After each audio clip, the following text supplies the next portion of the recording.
The email came through on a Wednesday morning, an ordinary Wednesday, the kind where I was already 3 cups of coffee into a stack of claims files and thinking about nothing more urgent than lunch. It was addressed to my husband, but his assistant had accidentally copied me on the thread instead of his business partner, a mistake so small it should have meant nothing. I opened it out of habit more than curiosity, and in that single second, sitting at my own kitchen island with my laptop still warm from the morning's work, 11 years of my marriage rearranged themselves into a shape I hadn't known they had. The subject line read, Hotel Confirmation, Anniversary Weekend. My husband and I hadn't had an anniversary in 3 months. I didn't scream. I didn't cry. I read it twice, closed the laptop gently, and felt something in my chest go very quiet, the way a room goes quiet right before a storm actually arrives. My name is Rachel Kessler. I'm 41 years old, and for most of my adult life I believed loyalty was something you built brick by brick until it simply held, the way a foundation holds a house. I work as a senior claims investigator for a national insurance carrier, which means my entire career is built on one skill: noticing the version of events someone wants you to believe, and then finding the version that actually happened underneath it. I've caught arson dressed up as electrical failure. I've caught staged accidents dressed up as bad luck. I've spent 17 years training myself not to trust a story just because it's told well. I never once thought I'd need that training at my own dinner table. Marcus and I got married when I was 30. He was magnetic in a way that made rooms rearrange themselves around him, a builder by trade who had just started his own development firm when we met, all ambition and unfinished blueprints and a way of talking about the future that made you want to be standing in it with him. I believed in him before I believed in almost anything else. For the first 6 years, that belief felt earned. His company grew from 3 employees to 40. We bought a house in a neighborhood we used to drive through and admire before we could afford it. We talked about slowing down eventually, traveling, maybe finally taking that trip to Portugal we'd been promising ourselves since our honeymoon. It felt like something we were simply owed, the way a long winter is owed a spring. Somewhere around year 8, the growth stopped being effortless. 2 of his biggest projects stalled when a commercial partner pulled out, and Marcus started coming home later, quieter, carrying a kind of tension he used to be able to leave at the office. I told myself this was normal. I told myself every marriage has a season like this, where the work outpaces the affection for a while, and you simply wait it out together, the way you wait out weather. I picked up more of the household weight without being asked. I stopped mentioning my own long hours because his felt, at the time, more urgent. I want to be honest about something most people skip over in stories like this. I didn't miss the signs because I'm naive. I missed them because I am, by profession and by nature, someone who looks for evidence before she draws a conclusion, and for a long time there simply wasn't enough evidence to draw one. I canceled dinner here. A phone turned face down on the counter there. Small enough, individually, to explain away. It's only in hindsight, once you have the full file in front of you, that you can see how deliberately those small things were spaced apart, so that none of them, on their own, would ever be enough to make you look closer. The email changed that math instantly. Once you have one confirmed inconsistency, 17 years of training tells you exactly what to do next, and it is not to confront the person who created it. You don't tip your hand. You don't ask the question you already suspect the answer to. You go quiet, and you gather everything, because the moment you show your hand early is the moment the story you're chasing gets cleaned up before you ever get to see the whole of it. So I didn't say anything to Marcus that night. I made dinner. I asked him how his day was. I watched him lie to my face with an ease that told me this wasn't new, and I felt, underneath the ache of that, something colder and more useful settling into place. I opened a separate email account that night, one Marcus didn't know existed, and I began building a file the way I would build one for any claim I didn't yet trust. I wasn't building it to confront him. Not yet. I was building it because somewhere in the back of my mind, a decision had already started forming, quiet and unannounced, the kind of decision you don't realize you've made until you notice you've already started acting on it. While my husband believed he still had a wife who suspected nothing, planning an anniversary weekend with a woman who wasn't me. I had already begun the process of making sure that whatever came next, I would be the only person in that marriage who understood the entire shape of it. The investigation took 11 days, and I ran it the same way I ran any claim I didn't trust yet, methodically, without letting the person under review know they were being reviewed. I started with the joint accounts, the ones we'd always kept for the mortgage and the utilities and the boring architecture of a shared life. Buried inside 3 months of grocery runs and contractor payments, I found a recurring charge to a property management company I didn't recognize, always on the 4th of the month, always for an amount that matched a one-bedroom lease almost exactly.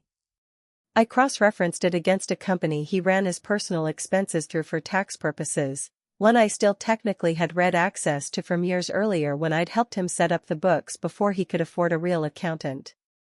The lease had started 14 months before the email ever landed in my inbox.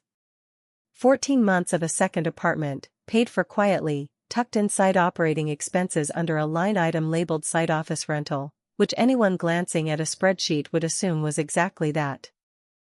I found the woman's name 3 days later, not because I went looking for it directly, but because the property management company's tenant portal, the one Marcus had never bothered to log out of on our shared home computer, listed a second name on the lease. Vanessa Ortiz. I sat with that name for a long time before I did anything else with it. It's an odd thing, holding a stranger's name in your hands and understanding, before you know anything else about her, that she has somehow become load-bearing in the architecture of your own life. I found her online without much effort. 34, a marketing consultant, the kind of open, well-curated public profile that made it easy to build a timeline. Photos from a rooftop bar 11 months earlier, a corner table with a view I recognized instantly because I'd been to that restaurant with Marcus for our own anniversary years before. Photos from a conference in another city, dated the same week Marcus told me he was scouting a site 2 states away and couldn't get self-service. I want to be honest about what that week of research felt like, because it wasn't dramatic the way people expect. It was quiet, almost clinical, the way it feels to finally see the full shape of a claim you've suspected was fraudulent from the beginning. There's a strange, cold relief in confirmation, even when the thing you're confirming is the collapse of your own life. I stopped waiting for an explanation somewhere around the 5th hotel receipt. By the 11th day, I had a folder with screenshots, dates, financial records, and a timeline more thorough than anything either of them could have reconstructed about their own relationship. 14 months. Not a mistake. Not a moment of weakness he'd stumbled into and regretted. A second life, built carefully, funded quietly, running in parallel to the one I still believed I was living. I remember closing the laptop that night and sitting in the dark kitchen for a long time, not crying, just breathing, the way you breathe after you've finished carrying something heavy up a long flight of stairs.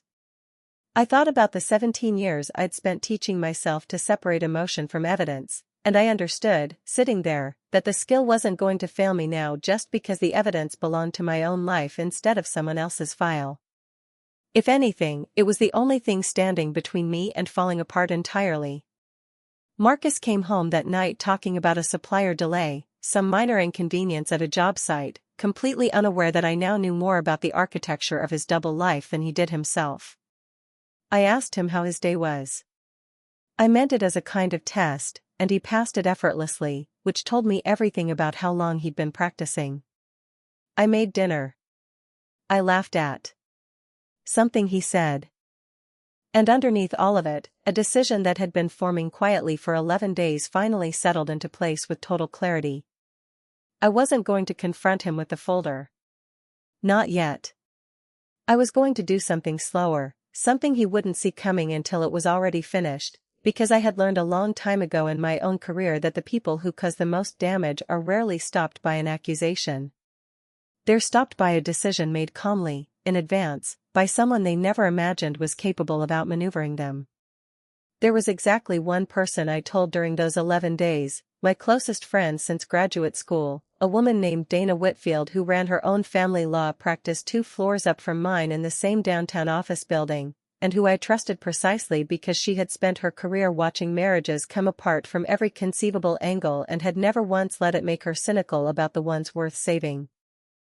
I called her on the 6th day, after I'd found the tenant portal but before I'd found Vanessa's name, and I remember sitting in my car in the office parking garage, engine off, phone pressed to my ear, telling her everything in the same flat, factual tone I'd used to describe a claim file to a colleague.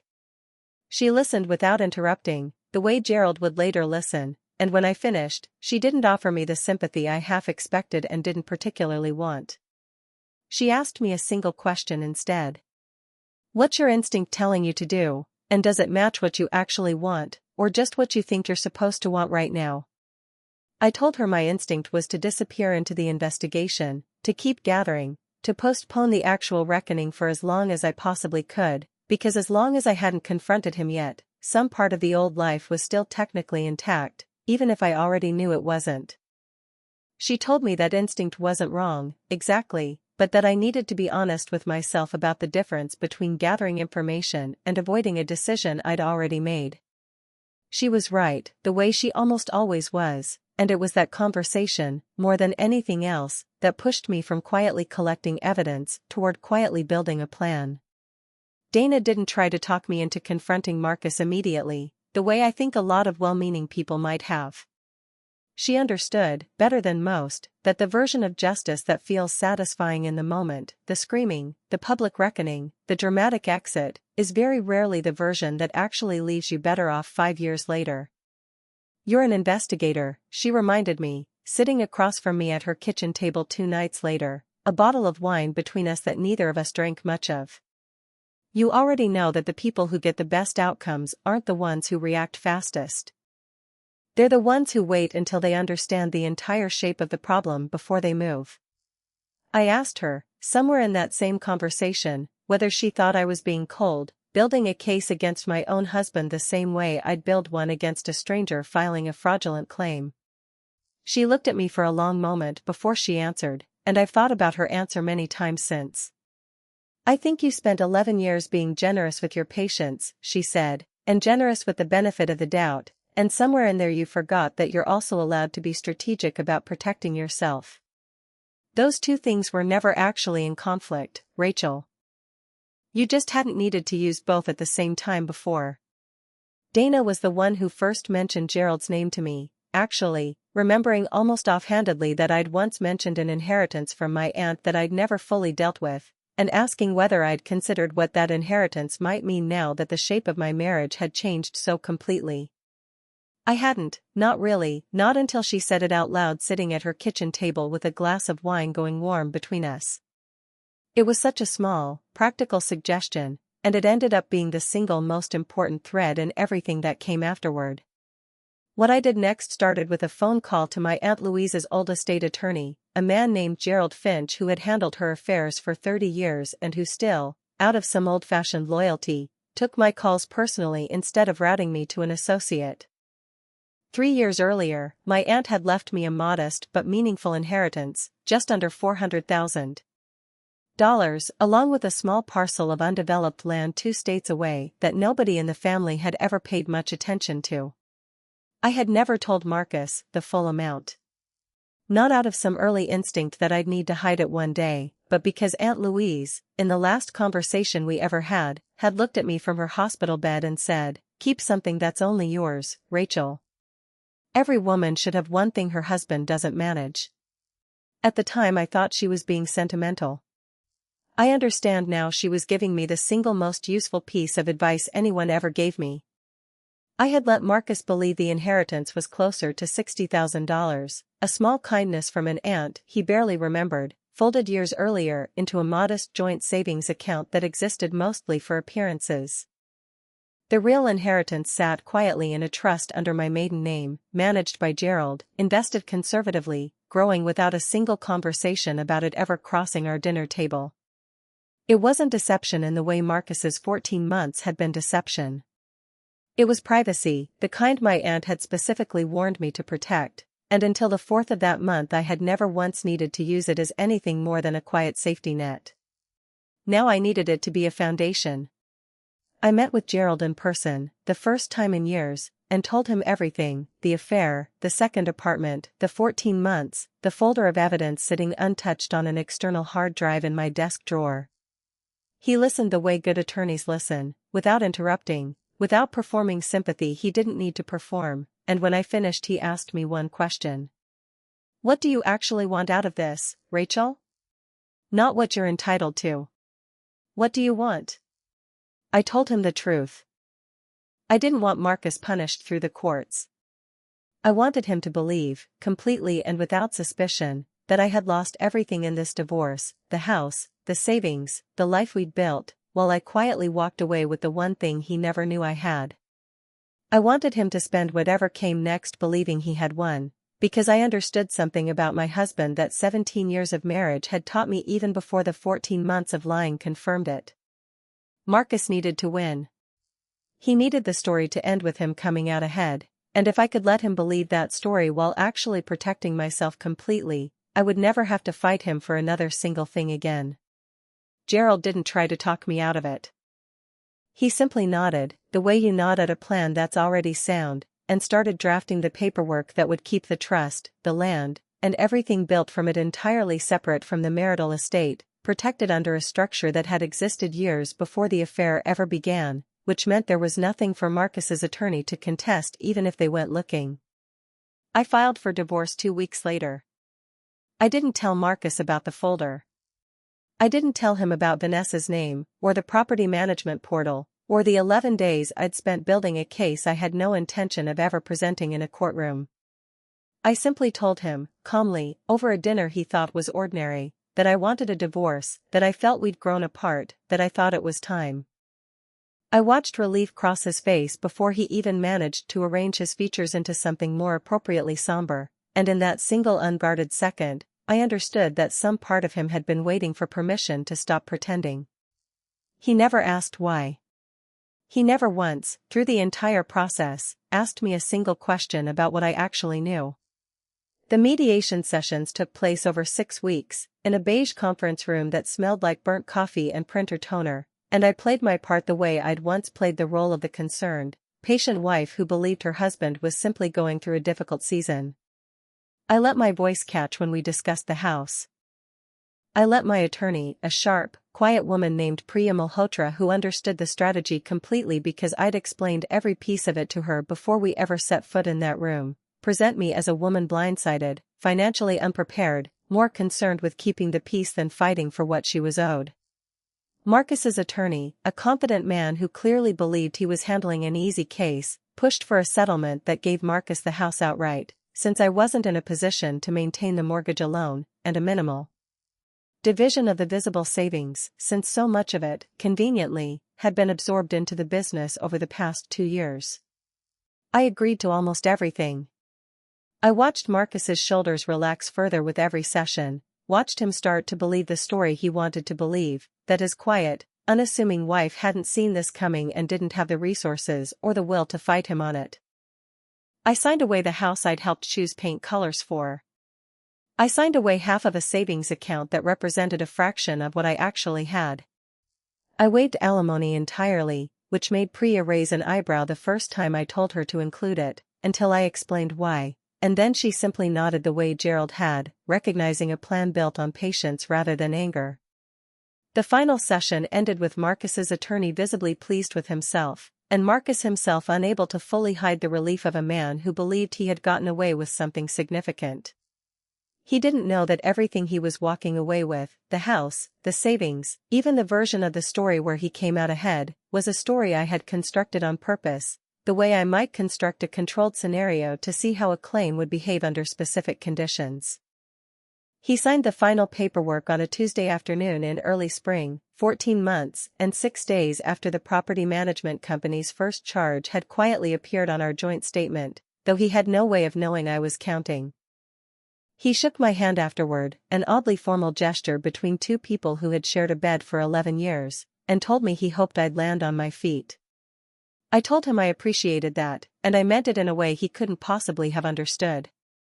I moved out 3 weeks later into a rented 2-bedroom apartment on the other side of the city, unremarkable from the outside, the kind of building that told a very deliberate story to anyone who might be watching. I told the handful of mutual friends who asked that I was rebuilding slowly, that the divorce had been harder financially than I'd expected, that I was grateful for a fresh start even if it looked smaller than what I'd had before. Every word of that was technically true and completely misleading, which is a distinction I understood better than almost anyone, because I'd spent 17 years learning exactly how a story could be accurate in its details and false in its overall shape. Behind that unremarkable rented apartment, Gerald and I finalized the transfer of my aunt's trust into an LLC registered under my maiden name, Rachel Louise Hartwell, a name Marcus had heard exactly twice in 11 years of marriage and never once thought to remember. Within that LLC sat $412,000, now grown to just over $500,000 through 3 years of conservative investment, along with the undeveloped land that a developer 2 counties over had recently expressed serious interest in purchasing for considerably more than anyone in my family had ever imagined it was worth. Marcus believed he had walked away from our marriage with the house, the savings, and a wife too devastated to fight for more. What he had actually walked away with was a story I had let him believe, while I quietly walked into the first chapter of a life he would never see coming and could never have anticipated I was capable of building. The land sold 4 months later for just under $900,000, considerably more than the developer's opening offer, because Gerald had taught me years earlier that patience in a negotiation is worth more than almost any other single skill, and I had, if nothing else, become extraordinarily patient. I used part of the proceeds to buy a small, well-built house on a quiet street in a city 3 hours from the one Marcus and I had shared, close enough that I didn't have to explain a dramatic relocation to anyone who asked, far enough that our paths would never accidentally cross at a grocery store or a gas station. I furnished it slowly, deliberately, the way you build something meant to last rather than something meant to impress. I started a small consulting practice on the side, helping insurance carriers train new investigators to spot exactly the kind of quiet, patient fraud I'd spent my career learning to recognize, and within a year it had grown into something that paid better than my original job ever had. I didn't rebuild my life to prove anything to Marcus. I rebuilt it because for the first time in over a decade, I was the only person managing the full shape of my own story, and there was something almost peaceful about that, the way a room feels different once you know exactly where every exit is. I heard about Marcus and Vanessa's engagement through a mutual acquaintance almost a year after the divorce was finalized, delivered with the particular relish people reserve for news they suspect will hurt you, though it didn't land the way she probably expected it to. I felt something closer to distant curiosity than pain, the way you might feel reading about a claim you'd closed months earlier resurfacing in someone else's file. They married in early autumn, a modest ceremony by all accounts, smaller than the one Marcus and I had thrown 11 years earlier, though I only knew that because Priya, who still checked in with me occasionally over coffee, mentioned it in passing. What I didn't know then, and wouldn't fully understand until much later, was how quickly the story Marcus had built his entire post-divorce identity around, the story of the man who had walked away with the house and the savings and come out ahead, would start to unravel underneath him. The company's growth, which had always depended more on momentum than on genuine stability, began to slow again within 8 months of the wedding, and this time there was no version of me quietly absorbing the household weight to buy him room to recover. Vanessa, from what I understood, was not the kind of woman inclined to fade into the background of someone else's stress the way I had once been. I heard, through the same slow drip of mutual acquaintances that had told me about the engagement, that Marcus had taken out a second mortgage on the house, the same house he'd fought so hard to keep in the divorce, to cover a shortfall in the business that he'd been quietly managing for months without telling anyone close to him. There's a particular kind of quiet you find in a story once it stops being about you and starts belonging entirely to someone else's choices instead, and that's the quiet I lived in for most of that second year, going to work, growing my consulting practice, tending a garden I was slowly getting better at, while somewhere 3 hours away a business I used to know the inner workings of started quietly coming apart at exactly the seams I might once have predicted. Back when I still paid attention to that kind of thing, I felt no satisfaction in that the way people might expect. I simply recognized the pattern, the same instinct toward quiet concealment that had defined the last 2 years of our marriage, now apparently defining the early years of his next one. Some people don't change the architecture of how they handle difficulty. They just change who they're hiding it from.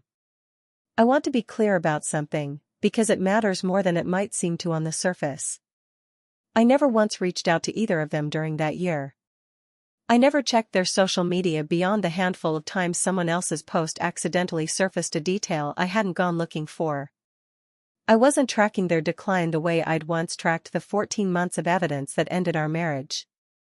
I had simply built a life quiet and full enough that I no longer needed to think about them most days, which was, in its own way, the most complete revenge I could have imagined back when I was sitting alone at that kitchen island reading an email that wasn't meant for me.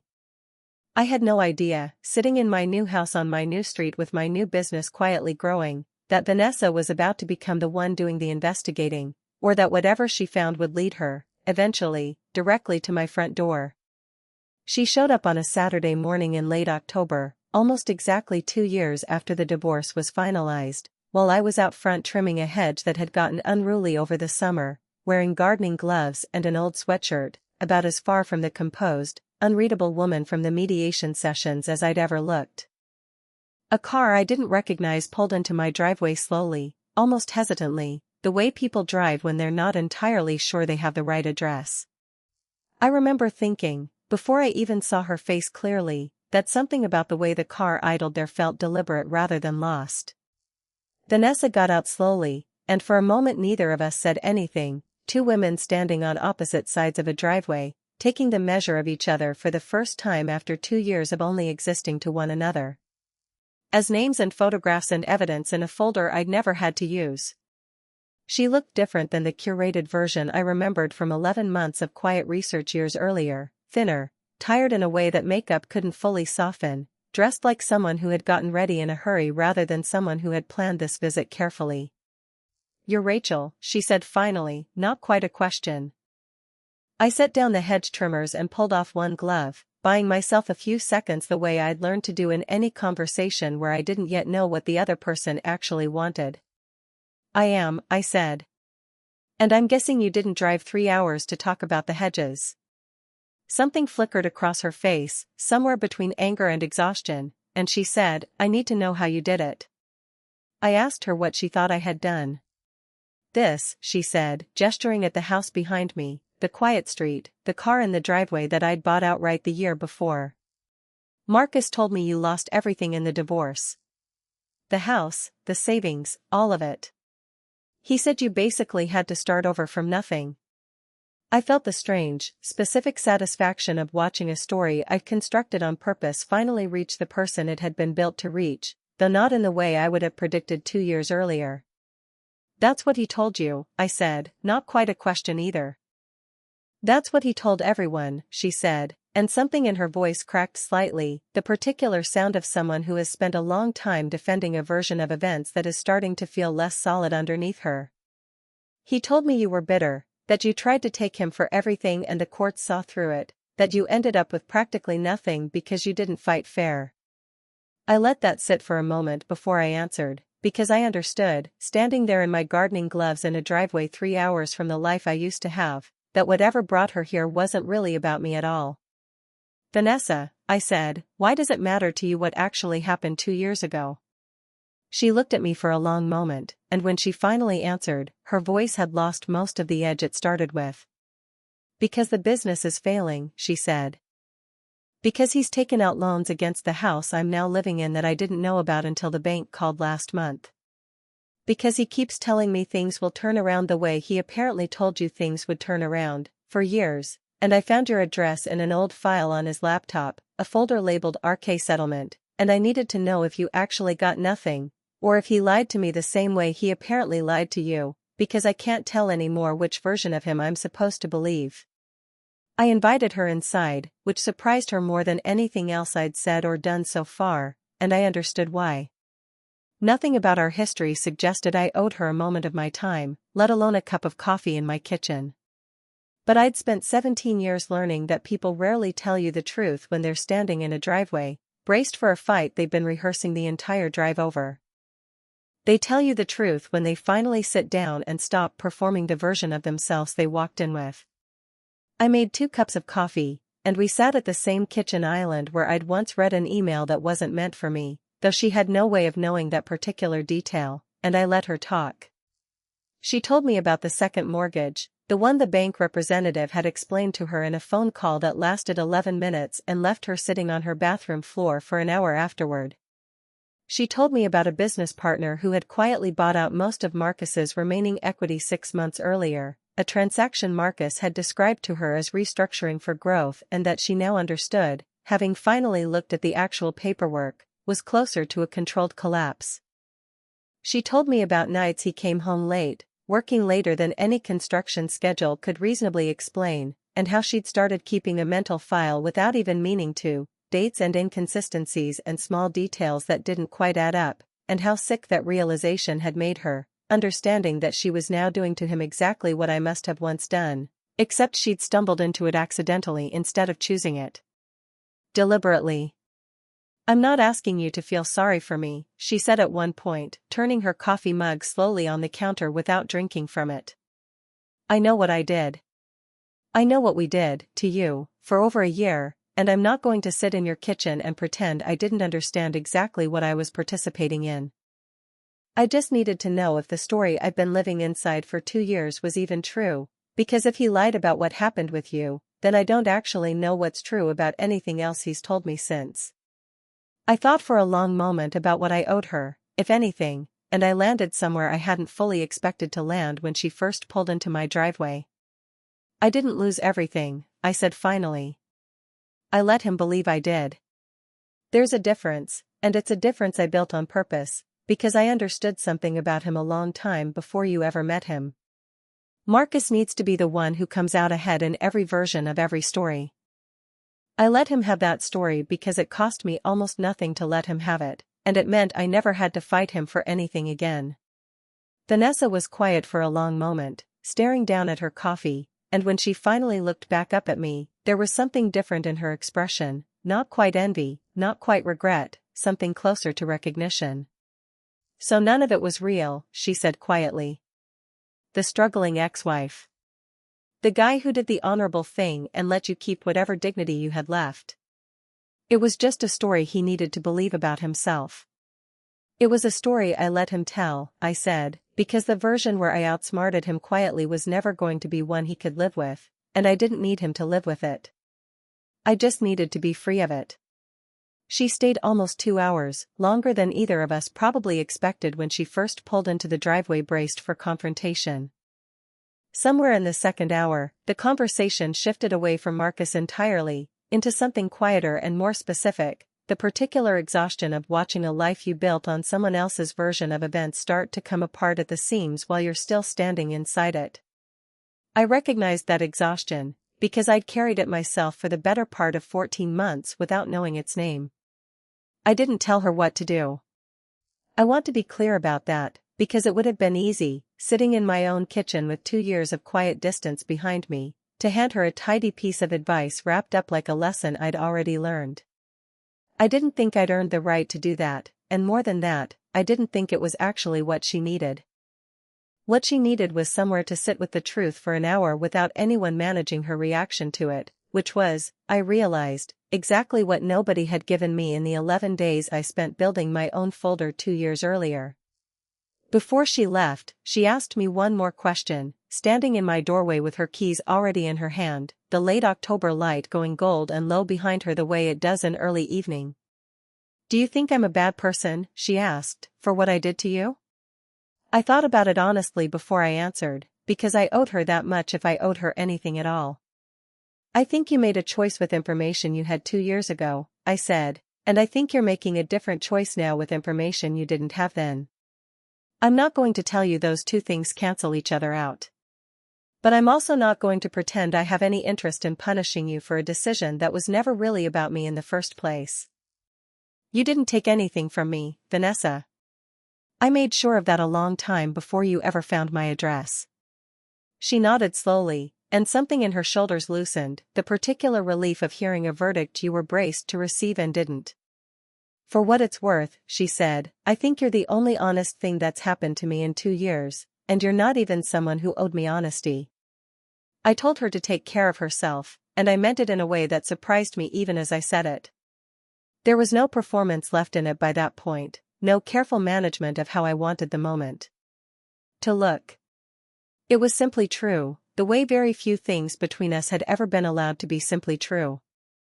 I watched her car pull out of the driveway and disappear down the quiet street, and I stood there for a long moment in the cooling evening air, thinking about how strange it was that the woman who had once represented the total collapse of everything I thought I understood about my marriage was now, somehow, sitting in the same seat I'd once occupied myself, staring down the same slow unraveling of a story that had never been entirely true. I didn't hear from her again for several weeks. When I finally did, it was a short message, not an apology exactly, more a kind of update, letting me know she'd filed for divorce herself, that she'd hired her own attorney, someone recommended, oddly enough, by Priya, who Vanessa had tracked down after our conversation because she wanted someone who, in her words, actually knew how to protect a woman instead of just managing her. I didn't respond right away. When I finally did, I told her I hoped she landed somewhere solid, and that if she ever needed the name of a good financial advisor, someone who understood exactly how to keep something quietly and entirely her own, I happened to know one. Marcus reached out to me himself about 3 months later, which I hadn't expected and, if I'm honest, hadn't particularly wanted. He called on a Tuesday evening, and I almost let it go to voicemail out of habit before some small, curious part of me decided to answer instead. His voice sounded different than I remembered, thinner somehow, stripped of the easy confidence that used to fill a room before he ever said a word. He told me the business had finally folded, that he'd sold what remained of his equity for a fraction of what it had once been worth, that the second marriage was ending, and that Vanessa, in his words, had changed completely over the past few months, become someone he barely recognized, someone who suddenly asked hard questions and demanded actual paperwork instead of reassurance. I didn't tell him I already knew most of this. I didn't tell him about the 2 hours in my kitchen, or the message a few weeks later, or the name of the financial advisor I'd passed along. Some things, I'd learned, were not mine to hand over just because someone asked for them directly. I keep thinking about how differently things could have gone, he said, somewhere in the middle of a conversation I hadn't invited and wasn't particularly interested in extending. If I'd just been honest with you back then. If I hadn't let things get as far as they did. I let the silence sit for a moment before I answered, because I understood, hearing the particular shape of his voice, that he wasn't really apologizing to me. He was auditioning a version of himself he could live with, the same way he'd needed a version of our divorce he could live with 2 years earlier, and I had absolutely no interest in serving as the audience for that performance a second time. I appreciate you saying that, I said, but I didn't call to hear it, and I don't think you called to hear anything I'd have to say back. I hope you land somewhere that's actually honest this time, Marcus. I mean that. But I'm not the person who's going to help you build the story where you learned your lesson. He was quiet for a moment, and then he said, quietly, almost like it surprised him to hear himself say it, you always did see things clearer than I gave you credit for. I know, I said, and I felt genuinely no need to make that sound gentler than it was.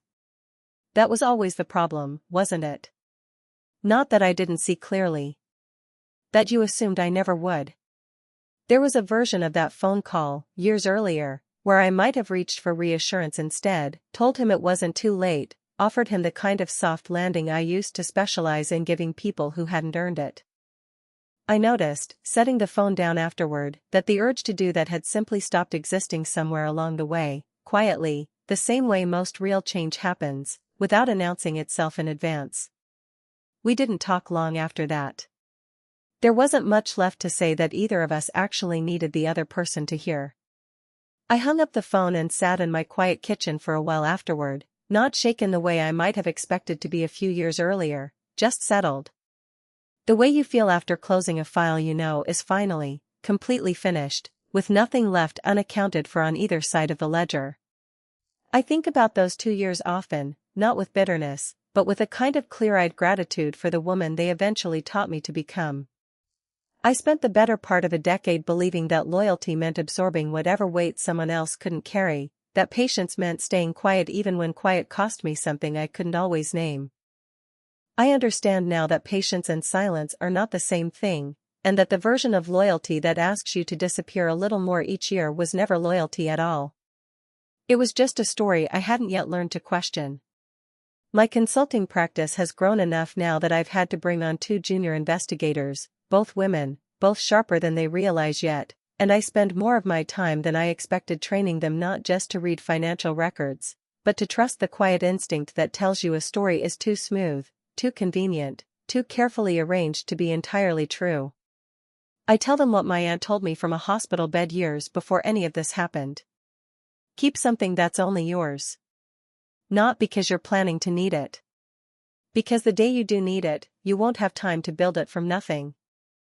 I still keep in touch with Dana, still meet her for coffee most Thursdays, and I've come to understand that the friendships that survive a season like that one are usually the ones that never once needed you to perform strength you didn't actually have.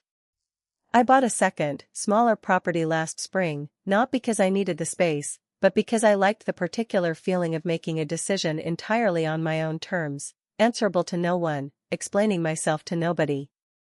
I planted a garden there I have no real talent for maintaining, and I've come to enjoy the hedges more than I probably should, given how the whole story with Vanessa began.